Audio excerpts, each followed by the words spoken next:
오늘 우리가 복음을 전해야 할 목적은 여러 가지가 있습니다. 그런데 그 중에서도 아직도 그 빛으로 오신 예수님을 알지 못하고 어둠에 살고 있는 사람들에게 복음을 전해야 할 것입니다.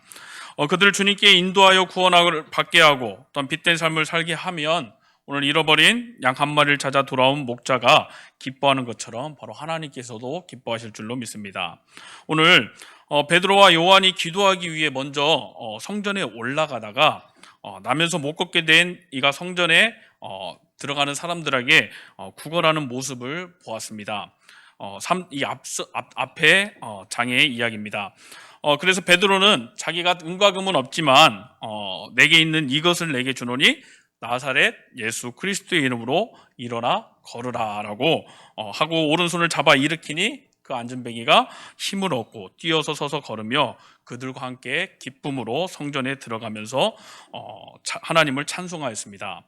그렇게 모든 백성이 그 걷는 것과 하나님을 찬송함을 보고 심히 놀라며 함께 성전으로 올라갑니다. 그렇게 그들이 솔로몬의 행각에 이르렀을 때 이제 베드로가 그 군중들 앞에서 설교를 합니다. 일종의 전도를 한 것입니다. 그래서 이 설교를 통해서 말씀을 듣고 믿는 사람들의 수가 남자만 5,000명이나 되었다라고 성경은 기록하고 있습니다.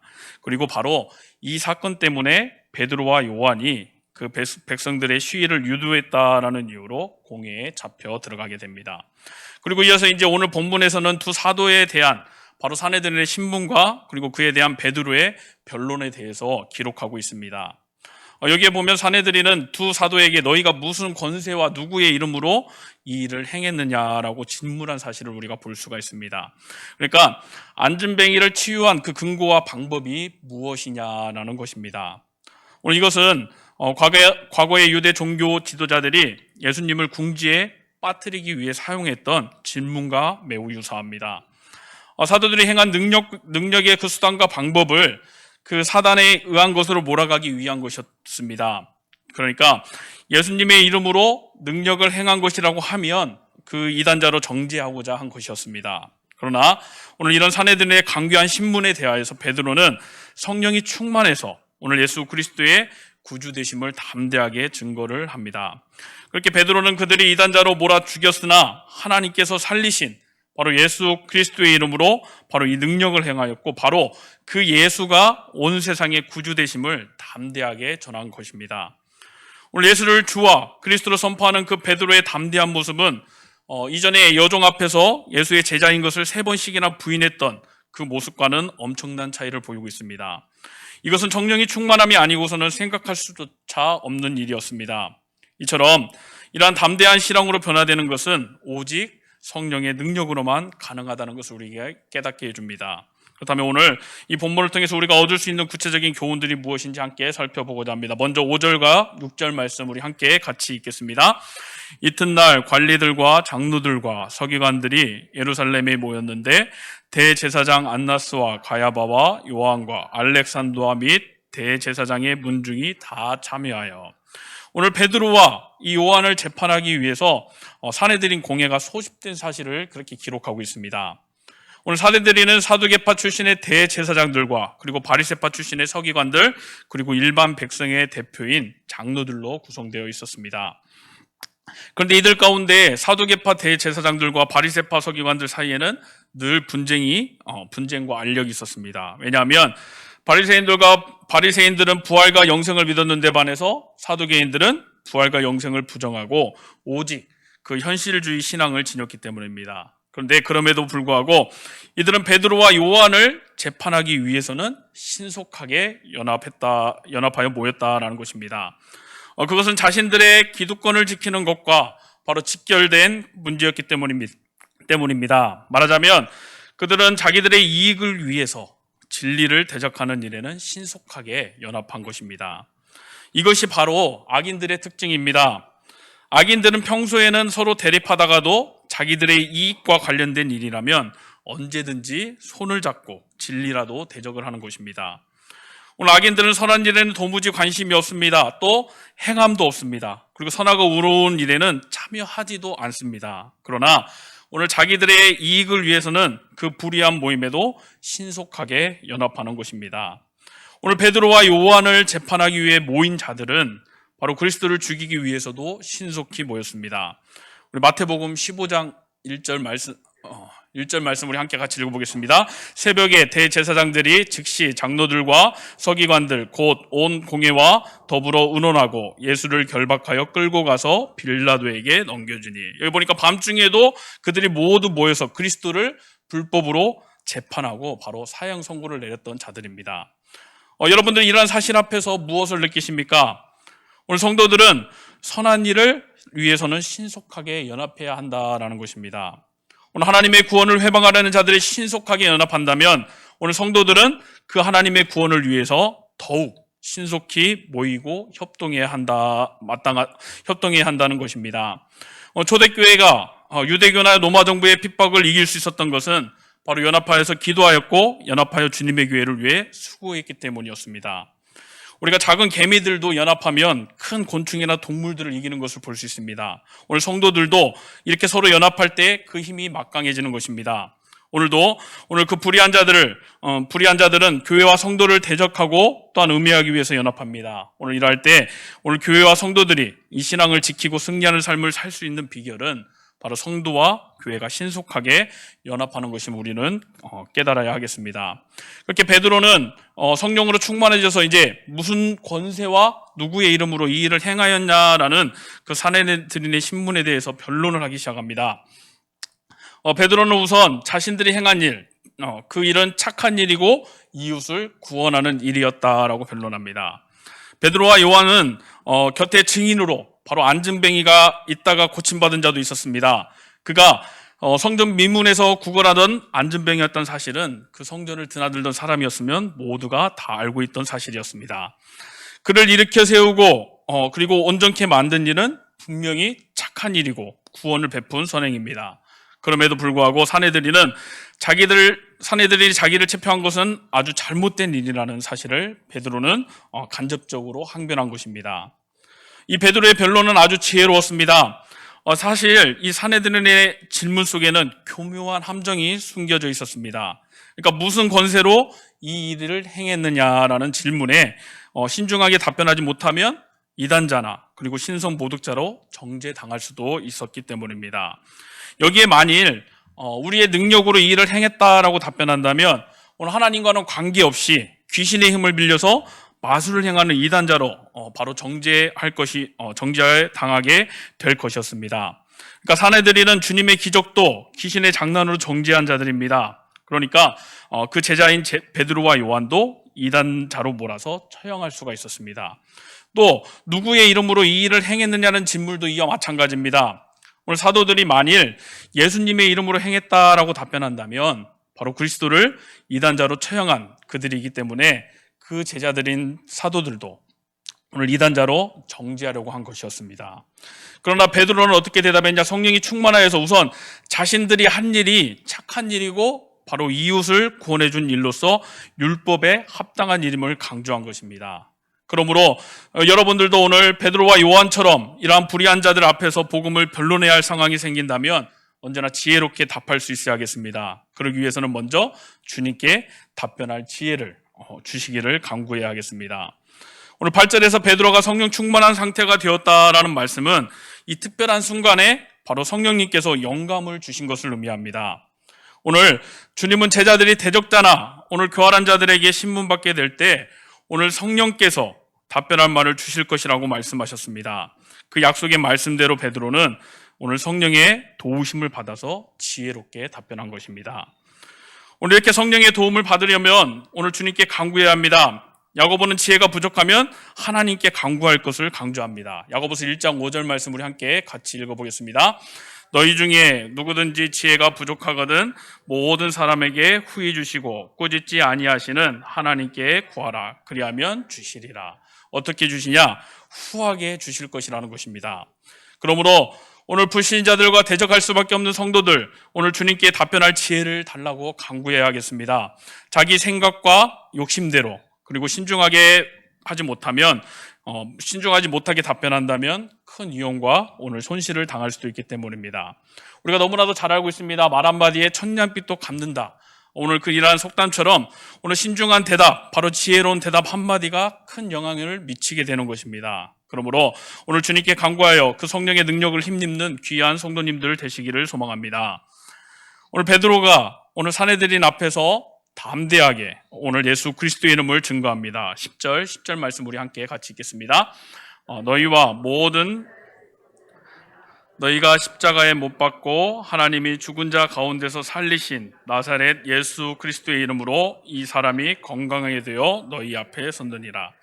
아멘. 오늘 베드로는 무슨 권세와 누구의 이름으로 이 안진뱅이를 온전케 만들었냐라는 질문에 너희가 죽였던 바로 예수의 이름으로 이 일을 행했다라고 답변을 하고 있습니다.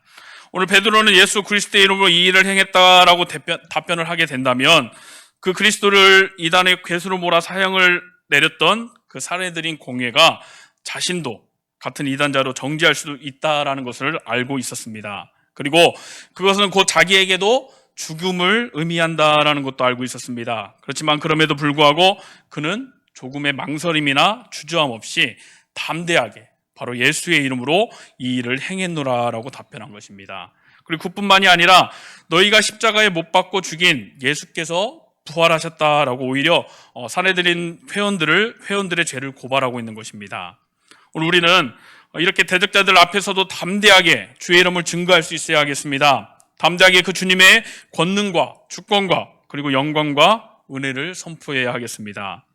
오늘 주님과 그 진리와 은혜에는 흠잡을 것이 없는 것들입니다. 그러니까 어떤 처지, 어떤 때에도 우리는 담대하게 증거하고 선포해도 우리를 흉보거나 욕할 사람이 없는 것입니다. 그러므로 우리가 담대하게 행해야 하겠습니다. 그런데 다만 중요한 것은 베드로와 요한처럼 이웃에게 주님의 은혜를 베풀고 착한 일을 평소에 하는 것이 바로 중요하다라는 것입니다.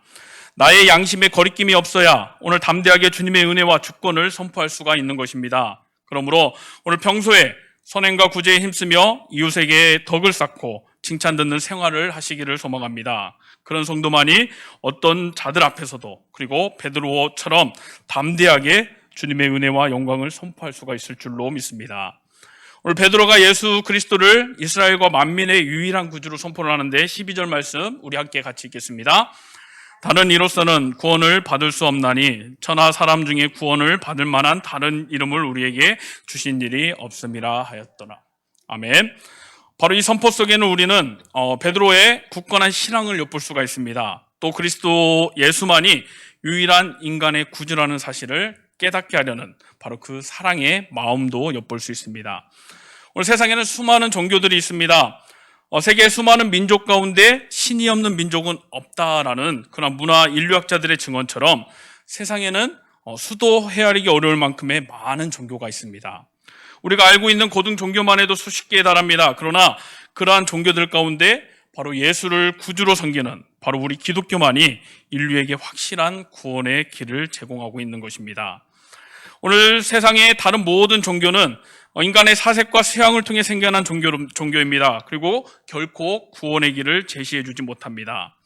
우리가 잘 알고 있는 유교는 A범절만 가르쳐 줄 뿐이지 그 사후의 운명에 대해서는 항구하고 있습니다. 또 너무나 잘 알고 있는 우리 불교도 확실한 구원의 길을 모르기에 죽은 자가 또다시 이 세상에서 태어나 그 죄의 여부를 자기 손으로 해결해야만 극락에 간다라고 가르칩니다. 그러니까 구원의 문이 없기 때문에 인생은 윤회한다라고 주장을 합니다. 또 유대교와 이슬람교는 율법과 자기들이 정한 그 종교 규례를 지켜야 천국에 간다라고 주장을 합니다. 그러나 오늘 마음속에서부터 그 율법을 다 지킬 수 있는 사람은 이 세상에 없다라는 것입니다. 만약 율법의 준수가 구원의 근거라면 오히려 그 율법을 지키지 못한 이유로 많은 사람들이 영원히 하나님의 정죄와 진노 아래에 있게 될 뿐입니다. 그러나 오늘 기독교는 확실하게 구원의 길을 제시할 수가 있습니다. 그것은 인간이 꾸며 만든 종교가 아니라 바로 삼위 하나님께서 하나님에 의해 계시된 바로 그 구원의 비밀을 지니고 있기 때문입니다. 오늘 거룩한 그 하나님의 아들, 그 아들이 내 죄를 대신에 갚아주시려고 십자가에 달려 죽으셨고 또 나를 천국으로 인도하기 위해 부활하셨다라는 이 복음은 바로 유일한 구원의 진리가 되는 것입니다. 오늘 하나님은 우리에게 예수를 믿음으로 구원 얻을 수 있는 이 진리를 주셨습니다. 그리고 이 진리를 믿고 우리는 구원을 보장받았고 또 그 진리를 전할 사명도 받았습니다. 우리가 어떤 방법이나 수단을 통해서라도 이 복음을 전하는 일에 힘써야 하겠습니다. 오늘 베드로와 요한을 정지할 수 없는 처지에 놓인 그 사내들의 회원들이 이제 도무지 사도들을 정지할 단서를 찾지 못합니다. 그리고 은밀하게 논의하여서 그들을 해야 할 계획을 꾸미려고 합니다. 그렇게 사도들은 일단 좀 밖으로 나가게 있게 하고 자기들끼리 은밀하게 의논한 것입니다. 15절 말씀 우리 함께 같이 읽겠습니다. 명하여 공회에서 나가라 하고 서로 의논하여 이르되, 여기 본문의 의논하여라는 말은 바로 계속해서 의논을 거듭하는 상황을 가리킵니다. 그러니까 그들은 어떻게 하든지 이 사도들을 복음을 전도할 수 없도록 하기 위해서 은밀하게 의논을 거듭해서 계획을 짠 것입니다. 그러니까 사도들에게 죄가 없다면 즉시 석방시키는 것이 마땅했음에도 불구하고 그들은 그 죄 없는 사도들을 활동하지 못하게 만들 계획을 짜려고 의논을 거듭한 것입니다. 하지만 그 사내들의 공의원들은 베드로와 요한의 정죄 대상으로 삼을 수 없다라는 결론을 내립니다. 16절 말씀 우리 함께 같이 읽겠습니다. 이 사람들을 어떻게 할까? 그들로 말미암아 유명한 표적 나타난 것이 예루살렘에 사는 모든 사람에게 알려졌으니 우리도 부인할 수 없는지라. 아멘. 오늘 하나님의 영광을 그리스도의 이름으로 나타냈기 때문이 아니었습니다. 그들은 다만 유명한 표적 나타난 것이 예루살렘에 사는 모든 사람에게 알려졌기 때문에 이 사도들을 정지할 수가 없다라는 것이었습니다. 백성들이 이미 사도들의 행위를 의로운 일인 것으로 인정하고 있었기 때문입니다. 그러니까 유대 종교 지도자들은 이 사람의 이목이 두려워서 바로 사도들을 해하지 못한 것입니다. 말하자면 유대 종교 지도자들은 하나님보다 사람들의 이목을 더 두려워한 것입니다. 왜냐하면 그 백성들은 그들의 존재의 기반이 되었기 때문입니다. 그들은 백성들이 바치는 각종 세금과 헌금으로 부를 축적했고 또 백성들의 추종으로 명예와 권력도 유지할 수가 있었습니다. 그러므로 그들은 차마 그 여론을 거슬려서 사도들을 해하지 못한 것입니다. 그리고 나서 사내들이 이제 최종 판결을 합니다. 그 판결 내용이 18절입니다. 18절 말씀 우리 함께 같이 읽겠습니다. 그들을 불러 경고하여 도무지 예수의 이름으로 말하지도 말고 가르치지도 말라 하니. 아멘. 그들은 베드로와 요한을 석방시키는 조건으로 그들에게 다시는 전도하지 말라라고 요구합니다. 오늘 그들의 명령은 전도하는 일과 교회가 부흥되는 일을 막는 행위입니다. 그러나 오늘 성도들의 전도를 막을 자는 이 세상에 없습니다. 바로 그 이유로 성도 안에 계신 성령님께서 성도들이 도저히 전도하지 않고는 못 베기도록 바로 역사하시기 때문입니다. 예레미야 선지자는 이렇게 고백합니다. 예레미야 20장 9절 말씀 우리 함께 같이 읽어보겠습니다. 내가 다시는 여호와를 선포하지 아니하며 그의 이름으로 말하지 아니하리라 하면 나의 마음이 불붙는 것 같아서 골수에 사무치니 답답하여 견딜 수 없나이다. 그러니까 사람들이 아무리 전도를 금해도 성도들은 전도할 수밖에 없는 존재들이라는 것이죠. 오늘 위대하신 성령께서 오늘 그 성도 안에서 강권하시기 때문입니다. 오늘 이 성령의 역사를 거역할 수 있는 성도는 없다라는 것입니다. 또한 두 번째로는 교회의 전도는 핍박하고 막을수록 더욱 거세어지는 속성이 있기 때문입니다. 여러분, 가스가 새는 것을 발견하게 되면 어떻게 조치하십니까? 먼저 문을 활짝 열어놓고 환기를 시키겠죠. 만일 문을 꼭꼭 닫아놓고 그 가스를 가둬놓으면 나중에 큰 폭발이 일어나고 말 것입니다. 그러니까 유대교가 오늘 기독교인들의 전도를 막고자 그 큰 핍박을 가했을 때 도리어 그것이 성도들이 온 세계로 흩어져 폭발적으로 복음을 전하는 계기가 되었습니다. 오늘 불길은 칠수록 그 불똥이 다른 곳으로 옮겨가서 또 다른 불길을 일으킵니다. 오늘 악한 자들이 복음을 전하지 못하도록 교회를 핍박하면 할수록 그 복음의 불길은 그런 더 번져가는 원리를 지니고 있는 것입니다. 또한 세 번째로 복음은 대적자마저도 복음에 순종하고 복음을 사랑하는 사람들로 변화시키기에 막을 수가 없는 것입니다. 사도행전 6장 7절에는 이렇게 쓰여져 있습니다. 하나님의 말씀이 점점 왕성하여서 예루살렘에 있는 제자의 수가 더 심히 많아지고 허다한 제사장의 무리들도 이 도에 복종하였다라고 이야기합니다. 이거 보면 제사장의 무리들도 기독교인들로 개종하였다라는 것입니다. 그러니까 사내들인 공회원 중에 니고데모라는 사람과 몇몇 사람들이 이미 그리스도의 제자가 되었고 그리고 그 후에도 수많은 유대 종교 지도자들이 기독교인이 되었다라는 것입니다. 그러기에 오늘 복음 전도를 막을 자가 없는 것입니다. 그러므로 오늘 복음 전도를 못하게 하는 이웃, 그리고 또는 회방하는 이웃을 만날 경우에도 계속 전도할 수 있기를 소망합니다. 오늘 하나님께서 그 전도를 막는 자들을 그냥 두시지 않을 것입니다. 그리고 방해하는 자들을 오히려 복음에 굴복시키실 것입니다. 오늘 이 사실을 기억하고 오늘 우리는 어떤 경우에도 전도하는 일을 쉬는 일이 없어야 하겠습니다. 그렇게 복음 전파를 금하는 그 사내들의 명령에 베드로와 요한이 믿음의 선포를 합니다. 우리 19절 말씀 함께 같이 읽겠습니다. 베드로와 요한이 대답하여 이르되 하나님 앞에서 너희의 말을 듣는 것이 하나님의 말씀을 듣는 것보다 옳은가 판단하라. 바로 이 말은 결국 복음 전파 사역이 하나님의 명령이라는 말입니다. 여기서 중요한 것은 사도들이 사람의 말보다 하나님의 말씀을 우선순위에 두었다라는 것입니다. 오늘 우리는 하나님의 말씀을 생명으로 삼고 사는 존재들입니다. 그러므로 오늘 하나님의 말씀을 늘 최우선순위에 두고 따르시기를 바랍니다. 오늘 사도들은 자신들이 하나님 앞에서 존재하고 있다라고 강조했습니다. 바로 이 하나님 앞에서 행한다라는 의식이 우리 신앙인의 삶의 표준이요 바로 지혜입니다. 오늘 하나님이 비록 육신의 눈으로 보이지는 않지만 이 세상에 편만하게 임재해 계시고 오늘 또 우리의 모든 행동을 지켜보고 계시다라는 사실을 우리들은 명심해야 하겠습니다. 그래서 모든 일을 하나님 앞에서 행한다라는 의식을 가지고 행할 때 우리가 영적으로도 그리고 윤리적으로도 바른 길을 가게 될 줄로 믿습니다. 신앙이란 눈에 보이지 않는 그 하나님을 눈앞에 계신 것처럼 믿고 행하는 것, 그것이 본질입니다. 그러니까 교회당 안에서만 경건한 예배를 드리는 것으로 그친다면 그것은 참되게 하나님을 섬기는 것이 아닙니다. 우리가 어디서든지 어느 때에든지 하나님이 나를 보고 계시다라는 의식으로 그렇게 행해야 하겠습니다. 그리고 이 의식을 지녀야만 우리가 그 죄의 유혹도 피할 수 있고 하나님의 뜻에 순종할 수 있으며 더 나아가 하나님의 기뻐하시는 생활을 할 수가 있을 줄로 믿습니다. 그러므로 우리는 믿음으로 늘 내 앞에 계신 주님을 바라보아야 합니다. 그리고 세상 끝날까지 우리와 항상 함께 해 주시겠다라는 그 주님의 약속을 믿고 살아가야 하겠습니다.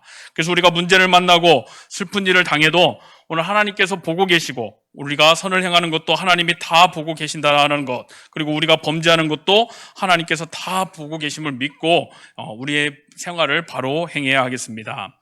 여러분 모두 하나님 앞에서 행하는 것이 곧 그리스도 안에서 행하는 것이요 성령을 따라 행하는 것이며 말씀을 따라 행하는 것이라는 사실을 잊지 마시기 바랍니다. 오늘 20절 말씀 우리 함께 같이 읽겠습니다. 우리는 보고 들은 것을 말하지 아니할 수 없다하니. 아멘. 오늘 복음 전파에 대한 사도 베드로와 요한의 단호한 의지를 우리가 보여주는 말씀입니다. 사도들의 이 말은 우리 가슴에 새겨야 하겠습니다.